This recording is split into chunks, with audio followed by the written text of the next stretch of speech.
আমার নাম অঞ্জু। আমার জীবনের সবথেকে বড় কষ্টের গল্প। আমি খুব গরিব ছিলাম। আমি একটা বড় বাড়িতে কাজ করতাম। আমার স্বামীও আছেন, কিন্তু স্বামী থেকেও না থাকার মতো। আমার স্বামী থাকা অবস্থায় আমাকে অন্যের ঘরে কাজ করতে হয়।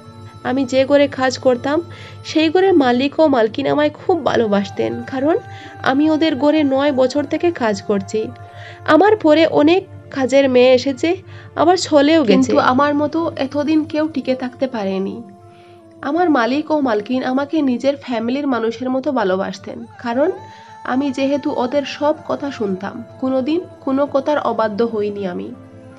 কিন্তু দুঃখের কথা একটাই, আমার মালিক ও মালকিনের বিয়ে 10 বছর হয়ে গেছে, আজ পর্যন্ত ওদের কোনো সন্তান হয়নি। অনেক ডাক্তার কবিরাজ সব কিছু করেছেন, কিন্তু কোনো কাজ হয়নি। ডাক্তার টেস্ট করে বলেন কোনো সমস্যা নেই। অনেক রকম জাদুটোনা করেও ওদের একটাও সন্তান হয়নি। আমার মালিক ও মালকিন একে অপরকে খুব ভালোবাসেন। ওরা ভালোবেসে বিয়ে করেছিলেন, তাই এত বছর হয়ে যাওয়ার পরও ওদের সংসারে কোনো অশান্তি নেই। কিন্তু এইভাবে আর কতদিন চলবে? আমার মালিকের যেহেতু অনেক ধন সম্পত্তি, তাই এগুলো খেয়ে বুক করবে ভবিষ্যতে। এই কথা ভেবে আমার মালিক ভেবে নিলেন যে আরেকটা বিয়ে করবেন। মালিকের মুখে এমন কথা শুনে মালকিন কাঁদতে কাঁদতে শেষ। আমার মালকিন আমাকে খুব বিশ্বাস করতেন, তাই সব ধরনের সুখ দুঃখ আমার সাথে শেয়ার করতেন। আমার মালকিনের মুখের দিকে তাকিয়ে আমি নিজেকে সামলাতে পারছিলাম না, কারণ এত বছর ধরে এই মানুষটার ঘরে আছি আমি। আজ কষ্ট দেখে আমি নিজেকে সামলাতে পারছিলাম না। আমার মালকিন নিজের স্বামীকে এটাও বলেন যে কোথা থেকে একটা সন্তান কিনে নিয়ে আসবো আমরা, কিন্তু আমার মালিক এই কথাতে মোটেও রাজি নন। মালিক বলেন, আমি অন্যের সন্তানকে এনে কেন নিজের সন্তান বলে দাবি করব? আমি আমার নিজের রক্তের সন্তান চাই। এই জন্য যদি আমাকে আরেকটা বিয়ে করতে হয় তাহলে আমি বিয়ে করব। আমার মালিক ও মালকিনকে ভীষণ ভালোবাসতেন। মালিক বলেন, দেখো, আমি যদি আরেকটা বিয়ে করি তাহলে সেটা শুধু সন্তানের জন্য করব। তোমার সাথে আমার যতটা ভালোবাসা আছে ঠিক ততটাই থাকবে। তোমাকে আমি ভালোবেসে বিয়ে করেছি, আর আমার ভালোবাসা আমার কাছে সারা জীবন এমনটাই থাকবে। কিন্তু আমার মালকিন মোটেও রাজি নন। আমার মালকিন বলেন, আমি বেঁচে থাকতে আমার ঘরে সতীন সেটা আমি সহ্য করতে পারবো না, কারণ আমার স্বামী শুধু আমার, ও আমার একার। আমার স্বামীর সাথে আমার বাবা মা আমাকে বিয়ে দিতে চাননি, আমি জোর করে ওকে বিয়ে করেছি। আজ যদি আমি আমার বাবা মাকে এই ব্যাপারে বলি, তখন ওরা বলবে এটা আমার ভুলের প্রায়শ্চিত্ত। আমি কারো কাছে মুখ দেখাতে পারবো না। আমার মনে হচ্ছিল আমার মালকিনের যেন মাথাটা খারাপ হয়ে যাচ্ছিল। ঘরের ভিতরে এদিক ওদিকে হাঁটতে হাঁটতে কান্না করছিলেন। তখন আমি সান্ত্বনা দেই, সব ঠিক হয়ে যাবে, আপনি এত ভাববেন না। কিন্তু আমার মালকিনকে সান্ত্বনা দেওয়ার মতো মনে হচ্ছিল এই পৃথিবীতে কিছুই নেই। তখন আমার মালকিন আমার হাত ধরে আমাকে বলেন, আজ আমি তোমার কাছে একটা জিনিস চাইবো, তুমি দেবে আমাকে? আমি অবাক হয়ে গেলাম, কারণ উনি মালকিন আমার, আমি ওদের ঘরে কাজ করি, এমন কি কথা বলবেন যে আগে আমার হাত ধরে আমাকে জিজ্ঞেস করছেন। আমি বললাম, আপনি এভাবে বলছেন কেন? আপনি আমাকে আদেশ দিন, আমায় কি করতে হবে? তখন আমার মালকিন বলেন, আমি তোমাকে এমন একটা কথা বলতে চলেছি যা শুনে আমার মনে হয় না তুমি রাজি হবে। শুধু তুমি নও, আমার এই কথাগুলো কোনো মেয়ে শুনে রাজি হবে না। তখন আমি আরো বেশি অবাক হয়ে গেলাম। এমন কি কথা যে মালকিন আমাকে বলতে চাইছেন না, আর আমি রাজি হব না মানে? আমি এদের ঘরের কাজের মেয়ে। তখন আমি বললাম, আপনি নিঃসন্দেহে বলুন, আপনার যা কাজ করতে হবে আমি করে দেব। এই কথা শুনে আমার মালকিন আমার হাত ধরে এমন একটা কথা বললেন যা শুনে আমার পায়ের নিচ থেকে মাটি সরে গিয়েছিল। আমি মালকিনকে বললাম, আপনি এসব কি বলছেন? এটা হয় না। পাড়াপড়শিরা যদি জানতে পারে তাহলে আপনাদের মান সম্মান থাকবে না, আর আমি বা কি করে এত বড় একটা কাজ করব? তখন আমার মালকিন বলেন, আমি হাত জোড় করে তোমার কাছে আমার এই কথাটা ভিক্ষা চাইছি, প্লিজ তুমি আমাকে ফিরিয়ে দিও না। আমি সারা জীবন সতীনের সংসার করতে পারবো না। তুমি যদি আমার স্বামীর সাথে এক রাত কাটিয়ে আমাদের একটা বাচ্চা দিতে পারো, তাহলে সন্তান জন্মের সাথে সাথে আমি তোমাকে 50 লক্ষ টাকা দেব। আমি অনেক গরিব একটা মেয়ে ছিলাম। আমার বাড়িতে আমার 3টে সন্তান ছিল ও স্বামী। আমি এখানে থেকে কাজ করি, আমার স্বামী কোনো কাজ করে না। আমার সন্তানগুলো অনেক বড় হয়ে গিয়েছিল, আমি এখানে থেকে কাজ করে টাকা পাঠাই, আর আমার স্বামী বাড়িতে বসে বসে সেই টাকাগুলো নিয়ে যা খুশি তাই করে। 50 লক্ষ টাকার কথা শুনে আমি বললাম, ম্যাডাম, আগে আমার স্বামীর কাছ থেকে পারমিশন নিতে হবে। যদি আমার স্বামী পারমিশন দেন তাহলে আমি আপনার কথায় রাজি। পরের দিন আমি আমার স্বামীকে ফোন করি। ফোন করে সব কথা খুলে বলি। প্রথমে আমার স্বামী একটু রেগে গিয়েছিল, তারপর যখন 50 লাখ টাকার কথা শুনে তখন ও রাজি হয়ে যায়, কারণ আমার স্বামী অনেক লোভী একটা মানুষ। ও বসে বসে শুধু টাকা উড়ানোর কথাই ভাবতে পারে, একটা টাকা ইনকাম করার কথা কখনো ভাবেনি। যবে থেকে বিয়ে হয়েছে শুধু আমাকেই অন্যের ঘরে কাজ করে সংসার চালাতে হচ্ছে। আমার স্বামীর কাছ থেকে পারমিশন নিয়ে আমি আমার মালকিনকে বললাম, ম্যাডাম, আমার স্বামী রাজি। আমার মালকিন এই কথা শুনে বেশ খুশি হয়ে যান। এই কথা শুনে মালিক প্রথমে একটু অভিমান করেছিলেন স্ত্রীর উপর, তারপর হাজার হলেও সন্তানের প্রয়োজন, তাই আমার সাথে রাত কাটাতে রাজি হয়ে যান। আমার ভীষণ ভয় করছিল, কারণ আমার মালিক ভীষণ রাগী একজন মানুষ। আমি উনাকে ভীষণ ভয় পেতাম। আর আজ আমি কি করে উনার সাথে গিয়ে এক বিছানায় শুব? রাত হতেই আমার মালকিন আমাকে মালিকের ঘরে পাঠিয়ে নিজে ঘুমের ওষুধ খেয়ে নিজের ঘরে গিয়ে শুয়ে পড়েন। তারপর আমিও মালিকের ঘরে চলে যাই।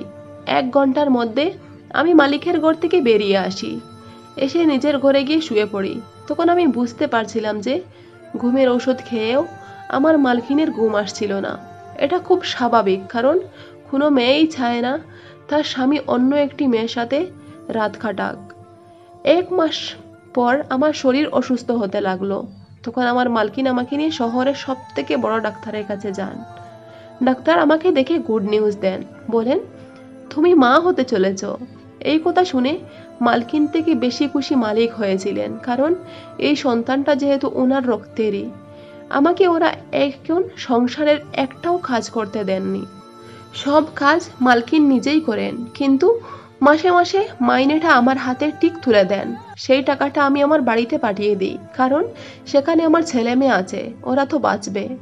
এভাবে চলতে চলতে 9 মাস হয়ে যায়। আমাকে প্রতি মাসে মালকিন ডাক্তারের কাছে নিয়ে যেতেন। আমাকে এত যত্ন করছেন শুধু সন্তানটার জন্য। ডাক্তার বলেন, বাচ্চাটা নর্মালি হবে। এই কথা শুনে খুশির সীমা নেই মালিক ও মালকিন দুজনের।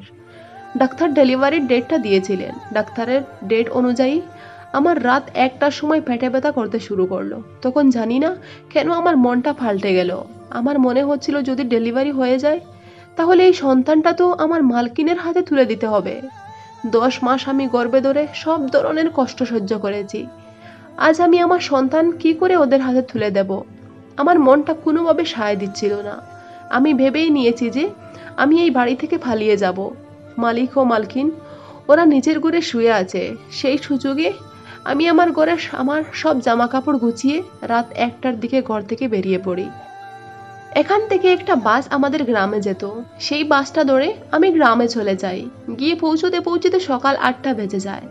সেখানে গিয়ে আমি বাসায় যাইনি, কারণ আমি জানি আমার স্বামী 50 লক্ষ টাকার আশায় হয়তো রাস্তার দিকে চেয়ে বসে আছে।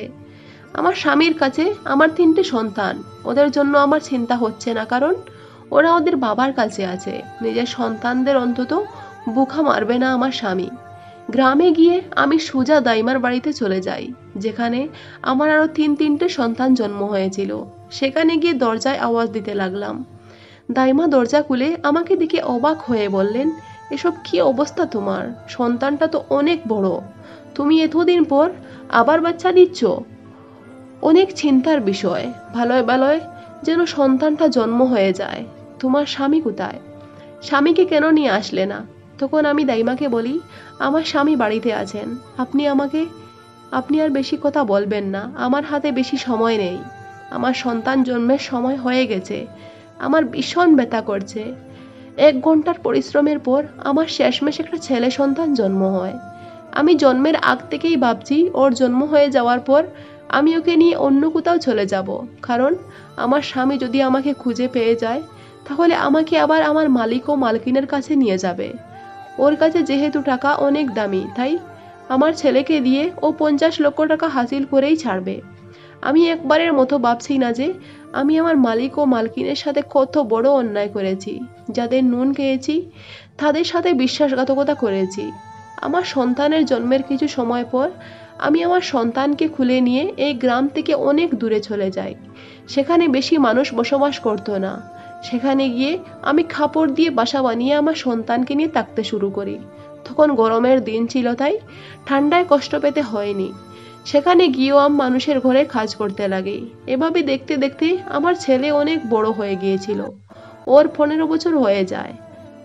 আমার পাপের শাস্তি হয়তো আমাকে পেতেই হবে। কিছুদিনের মধ্যে আমি ভীষণ অসুস্থ হয়ে পড়ি। এলাকার লোকেরা আমাকে বিধবা মনে করে একটা সরকারি হসপিটালে ভর্তি করে দেয়। ডাক্তার আমাকে দেখে বলে আমার ক্যান্সার হয়েছে। তার মানে আমি ভেবেই নিয়েছি যে আমি আর বেশি দিন বাঁচব না, কারণ এটা একটা সরকারি হসপিটাল আর এখানে এত বড় রোগের কোনো চিকিৎসা নেই। আমি হসপিটালে থেকে থেকে একটা ডায়েরি লিখতে শুরু করি। প্রতিদিন আমি কিছু সময় বসে বসে ডায়েরি লিখতাম, কারণ আমি জানি আমি আর বেশি দিন বাঁচব না। তাই আমি যা পাপ করেছি আমার মতো যেন আর কেউ না করে, এই ডায়েরিতে এই স্মৃতি হিসেবে লিখে রেখে যাচ্ছি। জানি না কখন ডায়েরিটা আমার ছেলের হাতে পড়ে যায়। আমি আমার ছেলেকে গ্রামের একটা সরকারি স্কুলে ভর্তি করেছিলাম, সেজন্য ও সব ধরনের বাংলা পড়তে পারতো। আমার ছেলে ডায়েরিটা পুরোটা পড়ে ও সব কিছু বুঝতে পারে। সেই ডায়েরিতে ওর বাবার বাড়ির ঠিকানাটাও ছিল। ডায়েরিটা পড়ে আমার ছেলে আমাকে বাঁচানোর জন্য শহরে যেতে চাইলো। ও বলছিল, মা, যদি সত্যি উনি আমার বাবা হন তাহলে তোমাকে আমি বাঁচিয়ে তুলবই। আমি আমার ছেলেকে অনেক বাধা দিয়েছি, কিন্তু ও আমার কথা শুনেনি। ও একাই চলে গিয়েছিল, ডায়েরিটাও সঙ্গে নিয়ে গিয়েছিল। সেখানে গিয়ে যখন আমার মালিক ও মালকিনের কাছে সবকিছু খুলে বলে, তখন ওরা বিশ্বাস করতে চাননি। ওরা বলেন, তুমি এসব মিথ্যে বলছো আমাদের সম্পত্তিগুলো হারানোর জন্য। কিন্তু আমার ছেলে যখন সবকিছু বুঝিয়ে বলে তখন ওরা বিশ্বাস করে। আর আমার ছেলে দেখতে হুবহু ওর বাবার মতো ছিল। ওর কথা বিশ্বাস করে প্রথমে ওরা আমাকে বাঁচাতে চায়নি। তারপর আমার ছেলে অনেক কান্নাকাটি করে নিজের বাবার কাছে, হাজার হলেও রক্তের ছেলে। নিজের ছেলের মুখে এমন কথা শুনে আমার মালিক ও মালকিন এখানে এসে আমাকে শহরের বড় একটা হসপিটালে ভর্তি করেন। ও আমার ট্রিটমেন্টটা বেশ ভালোভাবে হয়। অবশেষে আমি রোগ থেকে মুক্তি পাই। আমার ভুলের জন্য আমি আমার মালিক ও মালকিনের কাছে ক্ষমা চাই, কিন্তু আমার ছেলে ওদের কাছে যেতে চায়নি। ও বলে, তুমি যেখানে থাকবে আমিও সেখানে থাকবো। আমি আবার ছেলেকে খুব ভালোভাবেই মানুষ করেছি। তারপর আমি আমার ছেলেকে সবকিছু বুঝিয়ে বলি, আমার যখন ইচ্ছে হবে আমি তোমাকে দেখতে আসবো। ওরা তোমার বাবা মা। হ্যাঁ, আমি তোমাকে জন্ম দিয়েছি ঠিকই, কিন্তু তোমার আসল বাবা মা ওরা। আজ থেকে তুমি ওদের সাথেই থাকবে। এই বলে আমি আমার ছেলেকে দিয়ে আসতে লাগি। আমার মালকিন আমার হাতে 50 লক্ষ টাকা তুলে দিলেন। আমার কাছে এই টাকাগুলো এখন সামান্য হয়ে উঠেছিল, কারণ নিজের সন্তানের থেকে দামি আর কিছুই হতে পারে না। আমি না চাইলেও টাকাগুলো আমাকে নিয়ে আসতে হলো। গ্রামে এসে দেখি আমার স্বামী নাকি নেশা করে রাস্তায় পড়ে গাড়ি অ্যাক্সিডেন্ট করে মারা গেছে। আমার ছেলে মেয়ে সবাই পূর্ণ বয়স্ক হয়ে উঠেছে। আমাকে দেখে ওরা কান্না করতে লাগলো, মা, আমাদের ছেড়ে তুমি কোথায় চলে গিয়েছিলে? এক সন্তানকে বাঁচাতে গিয়ে আরো 3 সন্তান আমার জন্য হাহাকার করছে।